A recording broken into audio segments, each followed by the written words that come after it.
Today we're going to be continuing the GX470 build. Now, no Overland rig is complete without having a fridge mounted in the back of it. Listen, it is what it is. If you are not having a fridge in the back of your vehicle, you're not overlanding. That's just how it is. I'm just kidding. But anyways, I always like to have a fridge mounted in my vehicles for adventures. I like to have cold drinks, cold everything, cold food.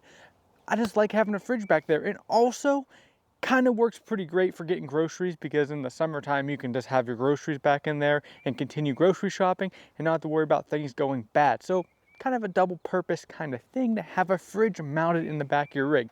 But today, that's what we're going to be doing. I'm going to be building a little thing to hold my new fridge, and I'm going to be talking to you guys about it. Let's hop into this. I got a 4x4 piece of plywood here. I'm going to be cutting it up and mounting it in the back of the GX so I can actually mount the fridge and the slider to a piece of plywood. I'm going to show you how I'm going to do it. So here's the back of the GX. It's really messy. I went ahead and removed the middle part here and these little clip things here. I'm going to get the piece of plywood between these two. I'm going to put bed liner on it so it's actually like a bed back here. And then I'm going to mount it to these bolt holes right here. Originally I was going to do a shelf idea and kind of like a storage system, then mount it on top, but the fridge would be a little bit too high. It could hit that, but even if it wasn't, it'd be a little bit too high to reach down into. And also, I like to put my trash can back here and drive it down to the bottom of the hill, and I wouldn't be able to do that anymore, and then I have to ratchet strap it to this, and it'd be a whole thing. So instead, I'm just gonna make a platform here and mount my fridge to it in my slide. It should be pretty good. It's not gonna be perfect, but it's gonna get the job done, and that's what I'm looking to do. So I measured, I'm gonna go about 42 inches here, and I'm gonna cut the rest off. It should be good enough to fit. I'm gonna do a little bit more, or I guess a little bit less than 42 inches. If I need to cut more, we'll cut more from there, but I'd rather cut not enough off than cut too much off. Let's hop into this. So as you see, first cut's fine. It fits in between the wheel wells there. If you wanted to do it the right way, you could have cut one piece, a bigger piece, and kind of cut everything out. I don't really care that much. It's fine. Next up, I had to cut a little bit more from the top up there. I didn't cut the top. Thought maybe it would fit, but no, I'm gonna have to take a little bit off there so the seats can come back down. Okay, now we're gonna do the same thing. I'm gonna trim off long ways, make sure it fits where the seats are closed. All right, there we go. It is sized correctly where I can bring the seats down and they can clip into place, and it doesn't interfere with the back part here. I'm gonna go ahead and get ready to drill the 4 holes in. Hopefully I can line them up correctly. And yeah, drill some more holes for the slide out, and then we're gonna paint this in bed liner. So this is going worse than I expected, but finally got the holes lined up. Not an easy thing to do. I thought maybe if I just put the bolts in, got Sharpie, set it on top, it would line up, and it didn't do that.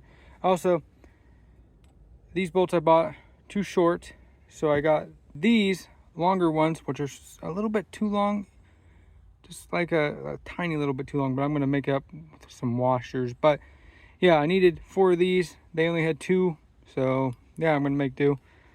1 here, 1 there.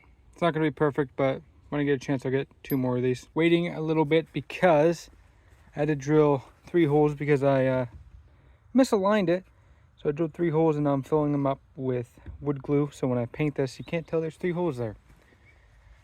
This is the Iceco fridge I'm running this season with the Iceco slide out. Went ahead and marked my holes here and drill them out. Once I get all the holes drilled and everything ready, I'll go ahead and prep this and then paint it. Now what I'm doing to mount the slide, I got these T-nuts here. I'm going to put them in like that, and the plywood, boop, should be pretty good to go, and it'll sit flush so it's not sitting on nuts and bolts. So here's the test. It pulls out, looks pretty good. I'm going to have to bed line that. I don't think running 2 bolts is going to be the move, because this is a lot of weight when it's pulled out, a lot of leverage. So if I do use 2 bolts, because that's all I have right now, it's going to have to be those back 2. I don't know. I'm gonna have to get some new bolts, because not having all 4 in each corner is gonna be kind of rough. I wanted to test everything to see how everything fit inside of here if I was going out on the trip. So we have 2 totes. The bottom tote is the camp tote.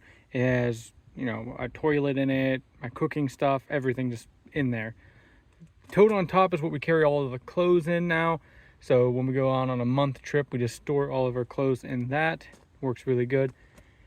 We have water here. I use it for cooking and taking a shower. And here's the fridge on the slide out. Up top, I have a chair, some recovery gear, our blanket. I still have some room over here and room over there. Have a couple bags. I got a med kit and a tire patch kit. So the only thing that is not in here right now, and keep in mind, I do have both seats up there completely open. So there's nothing in the back seat, nothing in the front seat. The only thing I don't have is my battery box, my DIY battery box. So what I think is I take it apart, right? Instead of being that big box I got, I store the battery down in this pocket. Hopefully there's enough room. I run the wires up here and kind of, or maybe into here, and plug everything in there. And that way I don't have this giant box for my power station. I can just kind of have it here or mount it up here or something. Let me know down in the comments what you guys think about that. I think that is going to be the move. But as of right now, I'm feeling really confident that this thing's going to be able to haul all of my gear. It's pretty cool because see how it kind of looks like this door is not going to shut, right? Well, actually, this is completely open in there. The door doesn't shut until right here. So I'll show you how easy this shuts so you don't think I'm like pushing on these water jugs. All right, ready? I'm just gonna give it a nice little push. Shut. Well, shut. I didn't have to push on it. Plenty of room. So awesome. So there we go. I just put some bed liner on this so it's not just wood anymore. Stay here and let it dry for a while. It is the next day and I have it painted up and installed, all 4 bolts in. Now, I could lie to you and say that it was super easy. First time I lined it up, I got the holes perfect. I would be lying though. It was a bigger pain than I anticipated trying to line up the bolt holes, especially because they're a fine pitch. So I had to get them perfectly lined up. If they were at any kind of angle, they would not go into the hole, which in turn made me have to re-drill the holes a little bit bigger 4 times. Somehow, I had to do it for each one. But after that, I just cleaned them up a little bit with a little bit of black Sharpie and a little bit of black spray paint so you couldn't see where I messed up. And as you see, it looks pretty good. Let's go ahead and get the fridge and mount it up and make sure everything works right. It's installed, everybody, and it's working great. It's able to sustain the weight. I'm able to really pull on it and it doesn't flip up or break the wood, so that's awesome. This Iceco fridge is a game changer, by the way. Opens straight up, stays open. I'm able to get in here, get all my stuff out, close it, and it's a soft closing lid. Unlike my other one that would just slam down super loud. I don't know how loud it was, but probably about 900 decibels was the sound of the fridge closing. Go ahead and latch it up like that. Go like this. It's good to go. That's sick. This is really coming together. I love this GX build. Here it is, all finished up with the fridge installed. The fridge I went with was the Iceco APL55. It's a 58 quart fridge freezer combo. The reason why I went with this, other than the fact that Iceco's top of the line, is because this fridge does exactly what I wanted to do. I'm gonna slide it out for you guys here. Does exactly what I wanted to do. I'm able to split it in half. I like the way this fridge opens up better than any other fridge that I've had. As you can see, I'm able just to open it up like that. The fridge will stay open. It's got a soft close to it. I'm pretty excited to take this out on some trips, and I really like how all the baskets on the inside are split up. I've used other fridges in the past that have one big basket and they rattle around, and I've noticed with having this fridge installed in the back, I barely even hear it rattle. I think that's due to the design of the slide. It's very firm, so it's not rattling around like my old fridge slide. And also the baskets on the inside don't rattle that much either. So when you're off-roading and on the trail, I couldn't even tell this fridge was mounted back there. I really like that. I'm gonna go ahead and soft close. How cool is that? But this fridge is a game changer. I can't wait to take it out on some more adventures. I will do a long running review on the Iceco APL55, let you guys know how it's holding up on my adventures. But at this point, I'm very impressed with the build quality of it and also the build quality of their slide. But I do have a very exciting thing for you. If you're interested in getting any Iceco products, we're actually working together. They did send this fridge out to me, by the way, but we're working together moving forward. So if you're interested in any Iceco products, down in the description, you can use my code, get yourself 12% off, get yourself a fridge that you deserve, because these are top of the line and will change your life when you're out there camping out on the trail. I love having a fridge like this. Okay, what else do we need to talk about? We talked about the new partnership. Very excited to be working with Iceco. Let's talk about the install and why I went with this style rather than shelves like I originally wanted to do. Well, I didn't want to do shelves because the logistics just didn't work for me. I do like to haul my garbage can down to the bottom of my hill, so now I can slide my garbage can right in there. And also the shelves weren't really going to work with me because think about it. If I build a shelf, this is about 3 feet long. Anything that I put underneath is going to slide back and then get stuck, and I'm going to have to reach back there to grab it. It's going to be a pain in the neck to get to. So instead I did this platform here.